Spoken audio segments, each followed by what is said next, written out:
حضرت حذیفہ بن اسید انصاری رضی اللہ تعالی عنہ فرماتے ہیں کہ حضور تشریف لائے اور ہم کسی امر میں بات کر رہے تھے، تو حضور علیہ السلام نے ارشاد فرمایا کہ تم کس چیز کا تذکرہ کر رہے ہو؟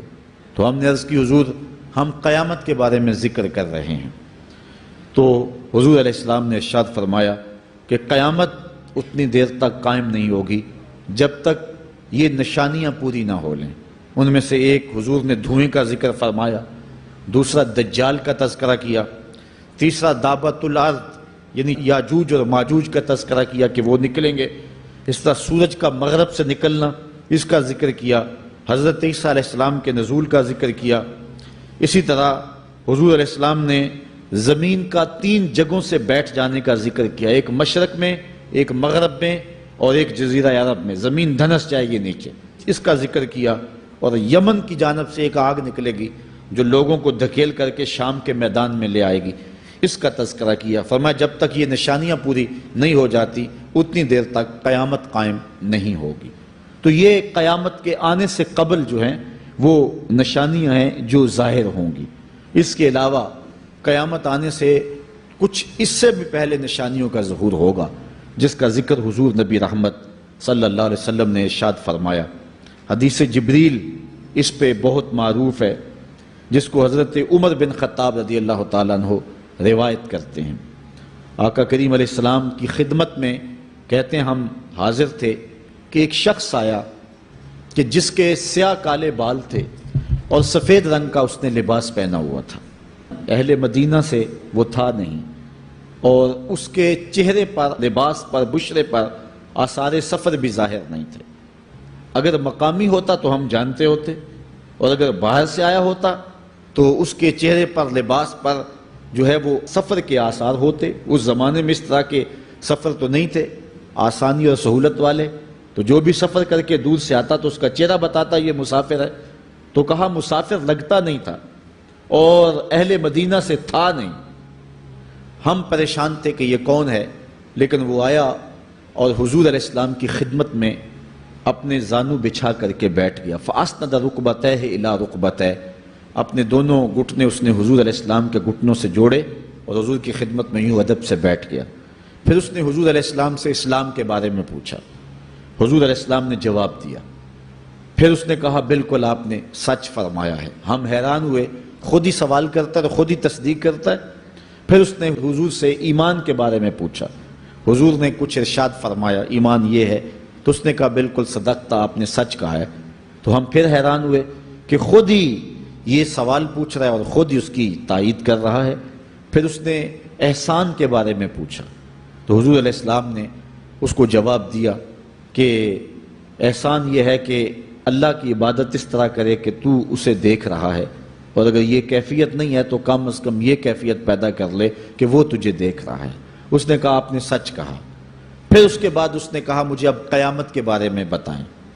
حضور علیہ السلام نے فرمایا جو ہے وہ مسئول سائل سے عالم نہیں ہے۔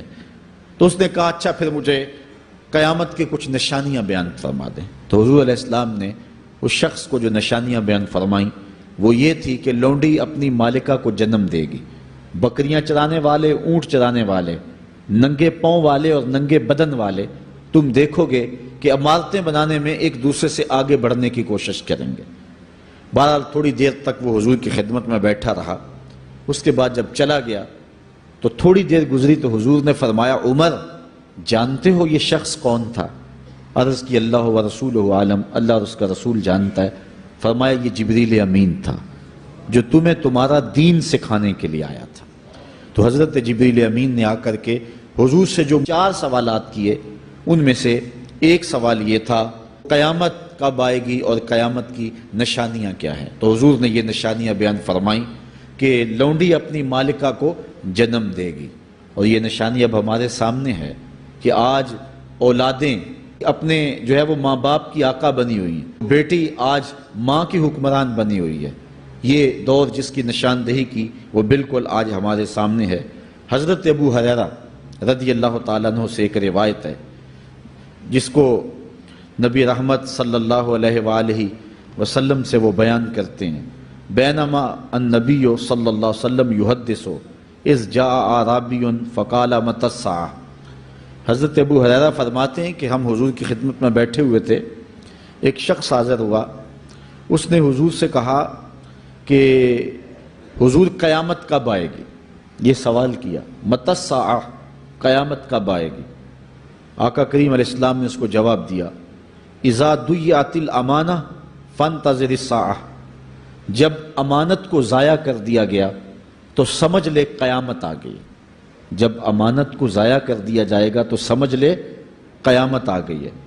قالا کیف اضاعتھا، عرض کی حضور امانت کو ضائع کرنا کیا مفہوم رکھتا ہے، اس کا مطلب کیا ہے؟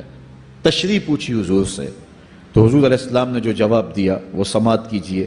قال اذا وسد الامر الى غیر اہلہ فانتظر الساعہ، فرمایا جب معاملات نااہل لوگوں کے سپرد کر دیے جائیں تو سمجھ لے کہ قیامت آ گئی۔ جب مسندوں کے اوپر مسندوں کے حقدار نہیں ہوں گے، جب زاغوں کے تصرف میں عقابوں کا نشیمن آ جائے گا، جب تخت و تاج کے مالک غدار، بے دین اور نااہل لوگ ہوں گے، جب تخت و تاج کی حکمرانی اور مسلح و امامت کے مسند کے اوپر بیٹھنے والے بھی نااہل ہوں گے، تو پھر سمجھ لینا کہ قیامت جو ہے وہ ظاہر ہو رہی ہے۔ حضرت انس رضی اللہ تعالی عنہ سے ایک روایت ہے، کہتے ہیں سمعت رسول اللہ صلی اللہ علیہ وسلم یقول، میں نے حضور علیہ السلام کو فرماتے ہوئے سنا ہے۔ یہ حضرت انس رضی اللہ تعالیٰ عنہ وہ صحابی ہیں جنہوں نے 10 سال تک حضور کی نوکری کی ہے، اور کہتے ہیں 10 سال میں ایک بار بھی ایسا نہیں ہوا کہ حضور نے مجھے اف بھی کہا ہو۔ کہتے ہیں کبھی ایسا ہوتا کہ میرے ہاتھ سے کوئی برتن ٹوٹ جاتا، ازواج مطہرات جو ہیں وہ اس پہ ناراض ہونے لگتی تو حضور علیہ السلام روک دیتے، فرماتے اسے کچھ نہ کہو، اس برتن کی عمر ہی اتنی لکھی ہوئی تھی، یہ اتنے عرصے کے لیے ہی پیدا کیا گیا تھا۔ تو آقا کریم علیہ السلام نے جو ہے وہ ازواج مطہرات کو بھی روکا کہ وہ مجھے جھڑکے نہ۔ خدمت رسول اللہ صلی اللہ علیہ وآلہ وسلم 10 سنین، میں نے پورے 10 سال حضور کی نوکری کی ہے۔ بلکہ جب آپ کہیں گے کہ حضور کے خادم کا نام کیا ہے، سارے صحابی حضور کے خادم ہیں، لیکن نام حضرت انس رضی اللہ تعالی عنہ کا آئے گا، یہ حضور علیہ السلام کے خادم خاص ہیں، اور حضور سے بہت ساری باتیں انہوں نے سنی ہیں۔ تو ان باتوں میں سے ایک بات کہتے ہیں سمعت رسول اللہ صلی اللہ علیہ وسلم یقول، میں نے رسول کریم صلی اللہ علیہ وسلم کو کہتے ہوئے سنا، ان من اشراط الساعۃ ان یرفع العلم، قیامت کی نشانیوں میں سے ایک نشانی یہ ہے کہ علم اٹھا لیا جائے گا، جہالت پھیل جائے گی، علم اٹھا لیا جائے گا۔ آج لفظ زیادہ ہو گئے ہیں، انفارمیشن زیادہ ہو گئی ہے، لیکن جس کو علم کہا جاتا ہے، جو مومن کے سینے کا جمال اور نور ہے، آج وہ اٹھا لیا گیا ہے۔ آج لوگ کہتے ہیں جی جتنا علم آج ہے اتنا علم پہلے تو نہیں تھا۔ آج کوئی غزالی دکھاؤ، کوئی رازی دکھاؤ، کوئی رومی دکھاؤ، کوئی احمد بن حنبل جیسا شخص دکھاؤ، کوئی محمد بن حسن شیبانی جیسا شخص دکھاؤ، کوئی امام ابو حنیفہ کے نالین کی خاک جیسا شخص بھی دکھاؤ، تو یہ ایک غلط بات ہے کہ جی پہلے زمانے میں اتنا علم نہیں ہوتا تھا، اب علم بہت زیادہ ہو گیا، جی علم بہت زیادہ پھیل گیا۔ علم نہیں پھیلا ہے، یہ چند معلومات ہیں، انفارمیشن کا دور ہے، اور خبریں ہیں۔ جو علم ہے، جو کہ مومن کے سینے کا جمال ہے اور باطن کا نور ہے، جو زندگی کی راہوں کو اجالتا ہے اور زمانے کو مالک کی دہلیز کے قریب کرتا ہے اور انسان کو انسانیت سکھاتا ہے، وہ علم جو ہے وہ اٹھتا چلا جا رہا ہے۔ اور حضور سے پوچھا گیا کہ حضور علم سینوں سے اچک لیا جائے گا، سینوں سے کھینچ لیا جائے گا؟ فرمایا نہیں، علماء اٹھا لیے جائیں گے۔ جب علماء فوت ہو جائیں گے تو ان کی جگہ اس درجے کے لوگ نہیں آئیں گے، پھر زوال پذیر سلسلے ہوتے چلے جائیں گے، علم اٹھا لیا جائے گا۔ جب سینے علم سے خالی ہو جائیں گے تو پھر قیامت آ جائے گی۔ اس لیے حضور علیہ السلام کا فرمان ہے، کائنات کی ہر شے علماء کی زندگی کی دعائیں مانگتی ہے، حتی الحیتان فی البحر، یہاں تک کہ سمندروں اور دریاؤں کے اندر مچھلیاں بھی علماء کی زندگی کی دعائیں مانگتی ہیں۔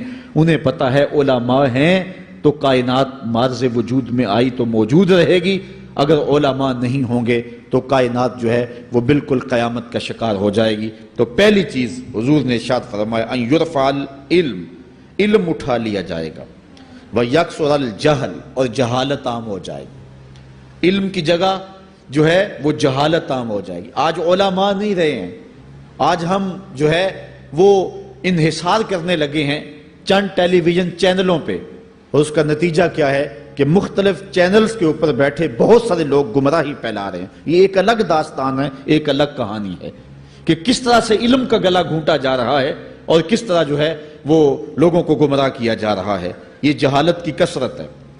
اور تیسری بات جو حضور نے ارشاد فرمائی، وَيَكْثُرَ الزِّنَا، زنا عام ہو جائے گا۔ نظر کا زنا یہ تو اس زمانے کے اندر برا رہا ہی نہیں ہے، لوگ اس میں کوئی آر ہی نہیں سمجھتے۔ کسی کی بہن اور بیٹی کو دیکھنا اور اپنی آنکھوں کو شہوات سے بھرنا، یہ بندہ محسوس ہی نہیں کرتا ہے۔ حضور علیہ السلام نے ارشاد فرمایا، من زنا زنیا بہی ولو بہی تان دارہی، جس نے زنا کیا یہ عمل اس کے گھر بھی لوٹے گا، اگرچہ وہ اپنی دیواریں اونچی اونچی کیوں نہیں کر لیتا۔ اگر آج کوئی کسی کی بہن بیٹی پر اپنی نظروں کو غلیظ کرتا ہے تو وہ یہ کیسے کہہ سکتا ہے کہ میری بہن اور میری بیٹی کسی کی گندی نظروں کا شکار نہیں ہوگی؟ یہ مقافات عمل ہیں۔ گندم از گندم بروید جوز جو، از مقافات عمل غافل مشو۔ اس لیے بدکاری پھیل جائے گی، نظر کی بدکاری اور ہر طرح کی بدکاری، اور یہ اتنا برا اور کبھی کام ہے کہ اللہ تعالیٰ جل شانہ نے قرآن مجید میں اسے کھلی بے حیائی قرار دیا ہے۔